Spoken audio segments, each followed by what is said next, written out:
Courant alternatif sinusoïdal. L'appareil qui permet de débiter un courant alternatif sinusoïdal est appelé générateur de fonction ou tout simplement générateur de basse fréquence, G, B, F.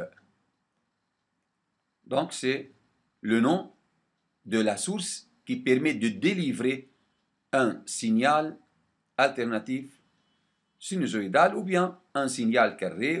On a plusieurs formes du signal donné par cet appareil. Voilà par exemple ce GBF qui montre sur son interface trois formes de signaux. Voilà sinusoïdal, alternative sinusoïdale, signal triangulaire et un signal carré. Voilà ici, on peut visualiser ces tensions sur l'écran d'un oscilloscope. C'est un signal sinusoïdal. On peut modifier l'amplitude ainsi que la fréquence du signal. C'est le signal triangulaire et c'est l'autre signal carré. Voilà, ce sont trois signaux qu'on peut l'observer sur l'écran d'un oscilloscope à partir d'un GBF. Ce qui nous intéresse dans ce chapitre, c'est le signal sinusoïdal, alternatif sinusoïdal. Cette tension appelée UG, tension délivrée par le GBF. Ce sont des figures ou bien des schémas qui montrent des GBF réels. Ce sont les schémas réels donc d'un générateur à basse fréquence. Une grandeur importante délivrée par cet appareil appelé tension alternative sinusoïdale. Voilà, on peut dire que UM peut s'écrire comme ça.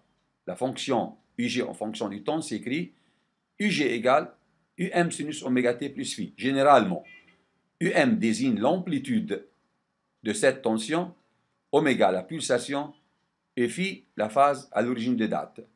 Ou bien, on peut écrire UG égale UM cosinus oméga t, soit plus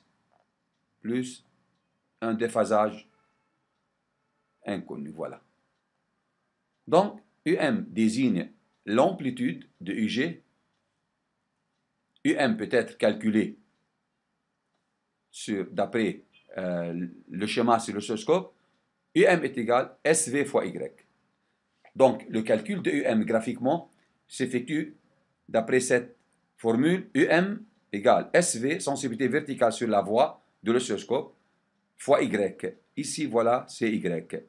Y est mesuré à partir de l'axe de symétrie, axe médian, au sommet de l'oscillogramme. Donc, SV fois Y me donne UM. Comment déterminer oméga pulsation? Oméga égale 2pi sur T, n'est-ce pas? Oméga égale 2pi sur période. Comment mesurer la période d'après un oscillogramme? On mesure ou bien la distance entre deux positions, entre deux sommets successifs, voilà, comme ça, ou bien cette distance, ce qui est important pour nous, la durée d'un cycle complet. Voici, c'est un cycle complet de la variation de la tension, ou bien ici, c'est un cycle complet de la variation de la tension. Donc, ce terme-là est appelé grand D, nommé grand D. On peut déterminer la période d'après cette formule. T égale, on utilise maintenant sensibilité horizontale. Horizontalement, SH. SH en millisecondes par division ou bien en secondes par division. Donc, SH fois cette distance, nous permet de calculer la période. On peut déduire oméga égale 2pi sur T. Ne pas oublier de convertir du milliseconde en seconde s'il y a lieu pour avoir oméga en radians par seconde. Parce que pour la plupart des fois, T est calculé en millisecondes, car SH est donné en millisecondes par division, multiplié par le nombre de divisions ici. Donc T en millisecondes, il faut réduire du milliseconde en seconde pour chercher oméga. Finalement, que veut dire grandeur efficace? Grandeur efficace d'une grandeur alternative sinusoïdale.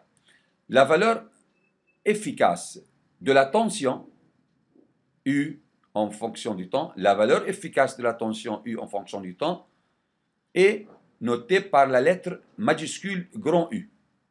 Grand U est calculé d'après la tension maximale.